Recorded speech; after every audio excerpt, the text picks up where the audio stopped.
Trading psychology के बारे में जब हम लोग बात करना शुरू करते हैं ना, तो मैक्सिमम लोगों को ये लगता है कि ट्रेडिंग साइकोलॉजी हमारा एक प्रॉब्लम है और हमें एज अ ट्रेडर इस साइकोलॉजिकल प्रॉब्लम को फिक्स करने की ज़रूरत है। बल्कि ऐसा नहीं है। इन रियलिटी जो ट्रेडिंग साइकोलॉजी है ना, वो एक सिम्टम है। वो सिर्फ ये दर्शाता है कि एक प्रॉब्लम एग्जिस्ट करती है। ट्रेडिंग साइकोलॉजी अपने आप में प्रॉब्लम नहीं है। ट्रेडिंग साइकोलॉजी का मतलब फियर, ग्रीड, फोमो, ये सब प्रॉब्लम्स नहीं है। ये आपको ये दर्शाता है कि एक प्रॉब्लम एग्जिस्ट करती है और वो क्या प्रॉब्लम है, उस प्रॉब्लम को हम कैसे सॉल्व कर सकते हैं, वो इस वीडियो में हम डिस्कस करने वाले हैं। अब जिस प्रॉब्लम की मैं बात करने वाला हूँ ना, वो है अनसर्टेनिटी। अनसर्टेनिटी का मतलब है कि market is always uncertain and unpredictable. आपको कभी भी ये नहीं पता होता है कि मार्केट आगे क्या कर सकता है। इनफैक्ट आप इसकी प्रोबेबिलिटी या चांसेस भी नहीं निकाल सकते हो कि मार्केट क्या कर सकता है। अब आप मानो या ना मानो, ये बात आपको पता है। मैं क्यों कह सकता हूँ ये चीज़? क्योंकि फिर आप ट्रेड ही क्यों कर रहे हो? आप में से मैक्सिमम लोग ट्रेड करने आ रहे हैं इस होप में कि ट्रेडिंग में चांसेस है कि आपका पैसा बन सकता है। और वो होप क्या है? वो होप आती है अनसर्टेनिटी से। बिकॉज मार्केट का ना सबसे बड़ा रिवॉर्ड ही है कि रिवॉर्ड हमेशा ही अनप्रेडिक्टेबल होते हैं। ये एक ह्यूमन साइकोलॉजी, ह्यूमन ब्रेन है। जब भी हमें रैंडम रिवॉर्ड्स मिल रहे होते हैं, यानी कि हमने 10 ट्रेड लिए, उसमें से 2-4 में आपको पेन महसूस होगा, यानी लॉस होगा, और फिर कुछ 1-2 में आपको अच्छा खासा रिवॉर्ड मिल जाएगा, यानी कि आपको खुशी मिल रही होगी। तो इसी तरीके से ट्रेडिंग काम करता है। इसी वजह से ट्रेडिंग एडिक्टिव भी होता है और इसी वजह से ट्रेडिंग को एक गैम्बलिंग भी कहते हैं। लेकिन coming back to the topic, ये जो प्रॉब्लम अनसर्टेनिटी का है ना, इसको हम बहुत ही हल्के में ले लेते हैं। हम सोचते हैं कि या तो लॉस होगा या प्रॉफिट होगा, या फिर कुछ लोग सोचते हैं कि अनसर्टेनिटी को ना भगाया जा सकता है। यानी कि मैं कुछ ऐसी तरीके के एनालिसिस सीख लूँ, मैं कोई प्रिडिक्शन का मेथड सीख लूँ, कोई इंडिकेटर लगा लूँ जिसके थ्रू मैं मार्केट का डायरेक्शन या फिर मार्केट कहाँ, कब, कितना मूव कर सकता है, ये चीज़ के थोड़े बहुत चांसेस निकाल पाऊँ, ताकि मार्केट क्या करने वाला है ये चीज़ अब आपके लिए अनसर्टेन ना रहे, बल्कि ये आपको पता रहे। और अब ये जो प्रॉब्लम है ना, अनसर्टेनिटी, इसी का सिम्टम होता है ट्रेडिंग साइकोलॉजी। मैं आपको एग्जांपल से समझाऊं तो हम हमेशा अनसर्टेन होते हैं ट्रेड लेने से पहले कि क्या मेरी एनालिसिस सही है, क्या ये मेरे डायरेक्शन में जाएगा, एंड इसी चक्कर में आपको फियर आता है। एंट्री से पहले जो डर लगता है कि यार मेरे स्टॉप लॉस ना चला जाए, ये वो फियर होता है। और लेट्स सपोज आपके 2-4 प्रॉफिट हो गए, तो आप बहुत कॉन्फिडेंट हो जाते हो कि यार मेरी एनालिसिस सही है, ये मेरे डायरेक्शन में ही जाएगा। लेकिन जैसे ही आप एंट्री ले लेते हो और प्राइस हल्का सा भी नीचे आता है, तो फिर आप लोग को डर लग रहा होता है कि अब ये मेरे लॉस में ना कन्वर्ट हो जाए, क्योंकि अगेन आप वहाँ पे मार्केट को प्रिडिक्ट ही नहीं कर सकते हो। आपको लग तो रहा होता है कि आपने एनालाइज कर लिया है, बट इन रियलिटी आपको मन ही मन में ये बात पता होता है कि मार्केट अभी किसी भी डायरेक्शन में मूव कर सकता है और कितना भी मूव कर सकता है। इसीलिए मार्केट अगर नीचे जाता है तो आपको डर लगता है, और अगर मार्केट ऊपर जा रहा होता है तो आप वहाँ पे ग्रीड में, लालच में बैठे रहते हो कि आज मैं ज़्यादा प्रॉफिट कमाऊंगा। तो अब इस अनसर्टेनिटी वाले प्रॉब्लम को दूर कैसे किया जाए? मैक्सिमम लोग सोच रहे होंगे कि हम कुछ ऐसा सीख लेते हैं जिससे ये अनसर्टेनिटी वाली प्रॉब्लम दूर हो जाएगी, यानी आप मार्केट को स्टडी कर पाओगे, मार्केट को समझ पाओगे, एनालाइज कर पाओगे, डायरेक्शन की प्रोबेबिलिटी निकाल पाओगे। बट ये चीज़ सही नहीं है। प्रोबेबिलिटी जो शब्द आप लोगों ने मार्केट में सुना है, वो एकदम ही गलत समझा है। प्रोबेबिलिटी कभी भी मार्केट के डायरेक्शन की नहीं होती है।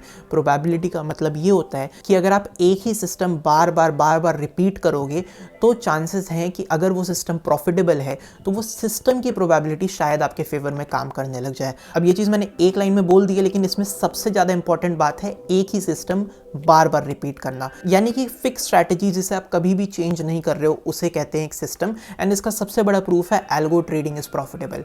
Y algo trading is profitable? Algo trading इसलिए प्रॉफिटेबल नहीं कि आपके इमोशंस आते हैं। एल्गो ट्रेडिंग इसलिए प्रॉफिटेबल है क्योंकि जो एल्गोरिदम आपने एक बार लिख दिया, वो मार्केट में डेली सेम तरीके से रन हो रहा होता है। वो एल्गोरिदम को आप डेली चेंज नहीं कर रहे होते हो। अब हो सकता है आप में से कुछ लोग बोलेंगे कि यार मैं तो अपनी स्ट्रैटेजी नहीं चेंज करता हूँ, फिर भी मेरे को रिजल्ट्स नहीं मिल रहे हैं। तो उन लोगों से मेरा सवाल है, सबसे पहला, क्या आप हर दिन अपना एनालिसिस का जरिया चेंज करते हो सकता है आप लोग मल्टीपल डेली एनालिसिस देख रहे हो यूट्यूब पे। हो सकता है आप लोग इंडिकेटर्स लगा रहे हो और जब एक हफ्ता काम नहीं कर रहे तो अगले हफ्ते किसी और इंडिकेटर को ढूंढ रहे हो। अब जो लोग इस फेज से गुजर चुके हैं, वो कह रहे हैं नहीं मैं इंडिकेटर्स नहीं लगा रहा हूँ, या फिर मैं एक ही इंडिकेटर लगाता हूँ, उसी पे पिछले 2-3 महीने से काम कर रहा हूँ। उनसे मेरा सवाल है, क्या आपका स्टॉप लॉस हर दिन फिक्स्ड है? क्या आप हर दिन एक सिमिलर अमाउंट लूज कर रहे हो जब भी लूज कर रहे हो? कहीं आपका जो लूजिंग अमाउंट है एक दिन का, वो वेरिएबल तो नहीं है? कभी आपने 5,000 का नुकसान किया तो कभी 10,000 का नुकसान किया तो कभी 500 का नुकसान किया। क्या आपका ये जो नुकसान है वो बराबर है? और अब तीसरा सवाल, अगर आप प्रॉफिट बुक करते हो, क्या वो प्रॉफिट के रेशियोज आपके बराबर हैं? यानी कि ऐसा तो नहीं हो रहा किसी दिन आप 100 रुपए बुक कर रहे हो, किसी दिन आप 10,000 रुपए बुक कर रहे हो। और अब मेरा चौथा सवाल, क्या आपकी क्वांटिटी साइज फिक्स है, या फिर आप बस मार्केट को देखते हो कि यार अभी अच्छा लग रहा है, थोड़ा ज़्यादा क्वांटिटी कर लेता हूँ, अभी मुझे डर सा लग रहा है बट एंट्री भी लेना है, थोड़ा कम क्वांटिटी कर लेता हूँ। इन सारी चीज़ को आप अपने इमोशन या फिर अपने एनालिसिस के थ्रू अगर आप प्रेडिक्ट करके चीज़ें चेंज करते हो तो यानी कि आप एक सिस्टम नहीं ट्रेड कर रहे हो, आप अभी भी गैम्बलिंग कर रहे हो और अभी भी आपका सिस्टम नहीं बना है। आप कह तो रहे हो कि आप एक स्ट्रैटेजी ट्रेड कर रहे हो बट इन रियलिटी वो एक स्ट्रैटेजी नहीं है। अब ये थी हमारी प्रॉब्लम, मार्केट अनसर्टेन है, अनसर्टेनिटी की वजह से हमें साइकोलॉजिकल प्रॉब्लम्स आते हैं और हम इमोशनली बायस होकर अपना सिस्टम डेली या फिर वीकली बेसिस पे चेंज करते रहते हैं।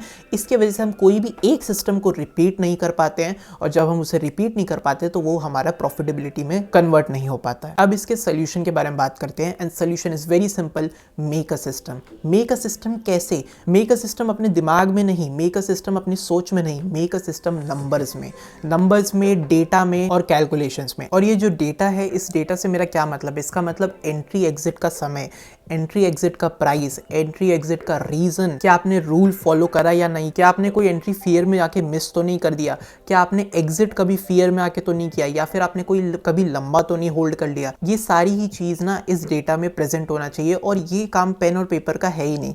मैं आप लोग को बिल्कुल ये चीज़ एडवाइस नहीं करूँगा कि आप इसे पेन पेपर पे भी कर सकते हो, बिकॉज पेन पेपर पे आप सिर्फ चीज़ें लिख सकते हो, पेन पेपर से आप कभी भी चीज़ों को एनालाइज नहीं कर पाते हो। और हो सकता है 10, 15, 20 ट्रेड के लिए आप पेन पेपर काम कर लो, लेकिन आप लोग को भी पता है जब हम लंबे समय की बात करते हैं, 100, 200, 300, 1000 ट्रेड पे बात पहुंचते हैं ना, तो पेन पेपर वो काम नहीं हो सकता है। और यही जो प्रॉब्लम है ना कि आज के टाइम में कोई पेन पेपर पे लिखना नहीं चाहता, और अगर आपने लिख भी लिया तो उस पेन पेपर से आप 100, 200, 300 ट्रेड्स को एनालाइज नहीं कर सकते हो। और इसी प्रॉब्लम को एड्रेस करते हुए और डेटा ट्रैकिंग और डेटा की जो एनालिसिस है, इसे सिंप्लीफाई करने के लिए मैं खुद से एक टूल डेवलप कर रहा हूँ जो मैं आप लोगों के साथ कुछ टाइम में शेयर करने वाला हूँ। लेकिन तब तक के लिए मेरा एडवाइस रहेगा आप एक एक्सेल शीट का यूज़ करें।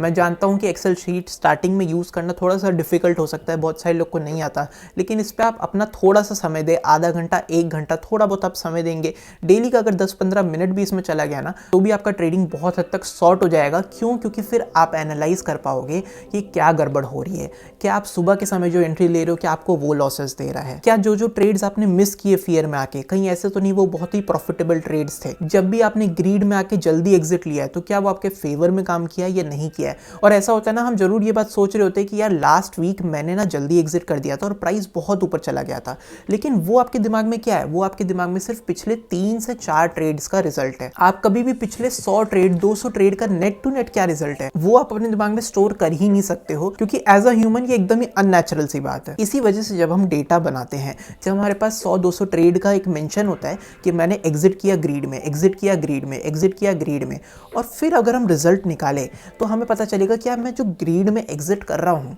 क्या वो मेरे फेवर में काम कर रहा है, या फिर कहीं ऐसा तो नहीं कि प्राइस उसके ऊपर चला जा रहा है और मैं बहुत सारा प्रॉफिट लूज कर दे रहा हूँ। या फिर कभी कभी आप सोच रहे हो यार यहाँ मैं एंट्री नहीं लेता हूँ, थोड़ा सा गड़बड़ लग रहा है, वो जो फियर है एंट्री लेने से पहले बट आपको एंट्री दिख रही थी या फिर आपका सिस्टम आपको एंट्री दे रहा था, अगर आप वो भी चीज़ उसमें मेंशन करोगे तो फिर आप एनालाइज कर सकते हो कहीं ऐसा तो नहीं हो रहा कि मैं अपने फियर की वजह से प्रॉफिटेबल ट्रेड्स में एंट्री नहीं ले रहा। इनफैक्ट आपको ये भी पता चल सकता है कि कहीं ये चीज़ मैं सही तो नहीं कर रहा कि मैं फियर्स में जो एंट्री नहीं ले रहा हूँ एक्चुअली में वो लॉस वाले ट्रेड्स है और मैं सही कर रहा हूँ। अब इस सब का फायदा क्या होगा? इन सारी चीज़ों का फायदा ये होगा कि अब आपके पास नंबर्स होंगे, अब आपके पास अपने सिस्टम का एक डेटा होगा जिसके थ्रू आप अनसर्टेनिटी को टैकल कर सकते हो। कैसे कर सकते हो? क्योंकि अब आपको पता है कि मैं मैक्सिमम अच्छा कैसे कर सकता हूँ। फॉर एग्जाम्पल कोई बैक टेस्ट स्ट्रैटेजी है, तो अगर बैक टेस्ट को आप एक्सेल शीट पे मेंशन करोगे, आप देखोगे तो आपको समझ में आएगा कि यार इस स्ट्रैटेजी की एक्यूरेसी 40-50% है या 30% है बट ये प्रॉफिटेबल है। तो अगर मेरे 20 में से 7, 14, 15 ट्रेड्स लूज हो रहे हैं सो इट्स फाइन, ये सिस्टम का एक पार्ट है। तो अगली बार जब आपके 7, 8, 10 ट्रेड लॉस हो रहे होंगे तो आप कंफर्टेबल होगे, आपको लगेगा ठीक है ये सिस्टम का पार्ट है, ये नेचुरल सी चीज़ है।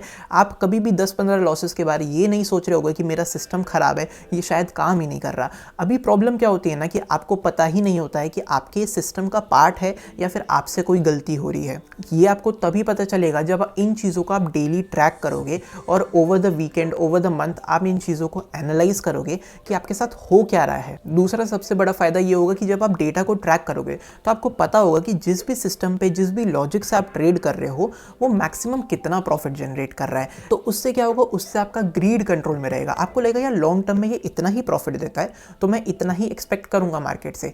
हम जो कहते हैं ना कि मार्केट से आप ज़्यादा एक्सपेक्ट मत करो, अर्ली एक्सपेक्ट मत करो और आपके लॉसेस जा रहे हैं तो उसे जल्दी कट करो, लेकिन ये कभी किसी को नहीं पता चलता कि कितना लॉस लेना है, कितना छोटा लॉस लेना है, कितना टारगेट एक्सपेक्ट करना है। एक तरफ हमें ये भी लगता है कि मार्केट से हमें ज़्यादा लालच नहीं करना चाहिए, ज़्यादा ग्रीड नहीं करना चाहिए, और दूसरी तरफ हमें ये भी होता है कि यार जो ट्रेड मेरे फेवर में जा रहा है उसमें मैं थोड़ा सा लंबा होल्ड करूँ ताकि एक बिगर रिस्क टू रिवॉर्ड मैं कैप्चर कर पाऊँ। लेकिन ये जो बीच की अनसर्टेनिटी ना, यही तो एक प्रॉब्लम है, क्योंकि आपको पता ही नहीं सही क्या है। अब सही कैसे पता चलेगा? सही पता चलेगा सिर्फ और सिर्फ डेटा से। क्योंकि अगर आपने 100 ट्रेड लिए, हो सकता है उसमें से आपने कुछ ट्रेड्स में जल्दी एग्जिट किया, कुछ ट्रेड्स में होल्ड किया, लेकिन ओवर द लॉन्ग पीरियड कौन से वाले ट्रेड्स ने आपको ज़्यादा फ़ायदा दिया? जब आपको ये पता चल रहा होगा तब आपको लग रहा होगा ये आपके सिस्टम के लिए कि आपको होल्ड करना चाहिए या आपको जल्दी एग्जिट करना चाहिए। ये जो चीज़ है ये हर एक सिस्टम, हर एक स्ट्रैटेजी, हर एक डेटा के लिए अलग चीज़ होगा। इसलिए यूट्यूब पे जो लोग आप लोगों को स्ट्रैटेजीज बता रहे हैं ना, वो आपके साथ कभी डेटा नहीं शेयर कर रहे, वो आपको कभी नहीं बता रहे कि इस सिस्टम में क्या गड़बड़ है, कितना ड्रॉडाउन हो सकता है। और ड्रॉडाउन कोई गड़बड़ नहीं है, वो पार्ट ऑफ द सिस्टम हो सकता है, कितना प्रॉफिट हो सकता है, आपको किस तरीके से फॉलो करना है। आपको ईजिली स्ट्रैटेजी देते हुए यूट्यूबर्स बोल देते हैं कि आप 1:1 फॉलो कर लो, जब आपको 1:1 हो जाएगा तो 1:2 फॉलो कर लो। अरे नहीं, हर एक स्ट्रैटेजी का रिस्क टू रिवॉर्ड फिक्स होता है, हर एक स्ट्रैटेजी का एक्यूरेसी फिक्स होता है। ड्रॉडाउन नाम की एक चीज़ होती है, यानी कि स्ट्रैटेजी एक साथ कितनी लूजिंग स्ट्रीक दे सकता है, एंड ये सिर्फ और सिर्फ डेटा के माध्यम से ही हमें पता चल सकता है। तो आपके पास जब डेटा होता है ना, तो आपको वर्स्ट केस सिनेरियो और बेस्ट केस सिनेरियो दोनों ही पता होता है। आपको पता होता है बुरा से बुरा क्या हो सकता है और अच्छा से अच्छा क्या हो सकता है। फिर आप मार्केट में आते हो और अब आपकी अनसर्टेनिटी गायब तो नहीं होती है, लेकिन अब आपको पता रहता है कि यार मैंने पिछले 100 दिनों पे या फिर मैंने पिछले 1 साल का डेटा है मेरे पास, चीज़ें ऐसे काम कर रही हैं। इसके बाद भी मैं एक और चीज़ कहना चाहता हूँ, क्या आपके पास अगर 1 साल 5 साल का डेटा है तो क्या अब आप प्रॉफिटेबल हो जाओगे? इसके बाद आप प्रॉफिटेबल होगे या नहीं होगे ये भी अनप्रेडिक्टेबल है, आपको एक बेट लेना पड़ेगा। अब ये चीज़ मैं आप लोग को समझाऊं, जैसे कि कोई मार्केट है, ठीक है, आपने देखा यार उस पर कुछ लोग 10 सालों से दुकान लगा रहे हैं और अब उनकी दुकान बहुत बड़ी हो चुकी है, तो क्या आप भी दुकान लगा लोगे? आपके पास डेटा है यार, जो भी यहाँ पे दुकान लगाता है वो चल जाता है, लेकिन क्या इसका यही मतलब है कि आने वाले कुछ टाइम में भी यही चीज़ होगी? नहीं। डेटा क्या प्रोवाइड करता है? डेटा आपको एक कॉन्फिडेंस प्रोवाइड करता है। डेटा आपके दिमाग में जो अनसर्टिनिटी है उसको टैकल करने में आपकी हेल्प करता है, इन रिजल्ट आपकी साइकोलॉजी को इम्प्रूव करता है, और इस इम्प्रूवमेंट के बाद आप एक बेट लेते हो कि हो सकता है पिछले 5 सालों में जो एक अच्छा डेटा काम कर रहा है वो अगले 5 साल भी शायद काम करे। ये एक बेट है जो आप किसी भी बिजनेस में एंटर करने से पहले ले रहे होते हो। तो कोई भी बिजनेस ना हमेशा बेट के ऊपर चलता है, लेकिन ये बेट लेने का जो कॉन्फिडेंस है, ये कॉन्फिडेंस हमें डेटा बना के देता है। तो ट्रेडिंग साइकोलॉजी जो हमें लगता है कि हमें फिक्स करने की जरूरत है, वो कभी भी मोटिवेशनल कोर्स, मोटिवेशन वीडियोस या कोई बुक पढ़ के कभी भी फिक्स नहीं होने वाली है, बिकॉज ट्रेडिंग साइकोलॉजी कोई प्रॉब्लम ही नहीं है। ट्रेडिंग साइकोलॉजी सिर्फ एक सिस्टम है जो अनसर्टेनिटी की वजह से आता है, और अनसर्टेनिटी एक प्रॉब्लम है, और अनसर्टेनिटी का जो प्रॉब्लम है वो सिर्फ डेटा के माध्यम से सॉल्व हो सकता है, क्योंकि डेटा आपको बताएगा बुरा से बुरा क्या हो सकता है और अच्छा से अच्छा क्या हो सकता है।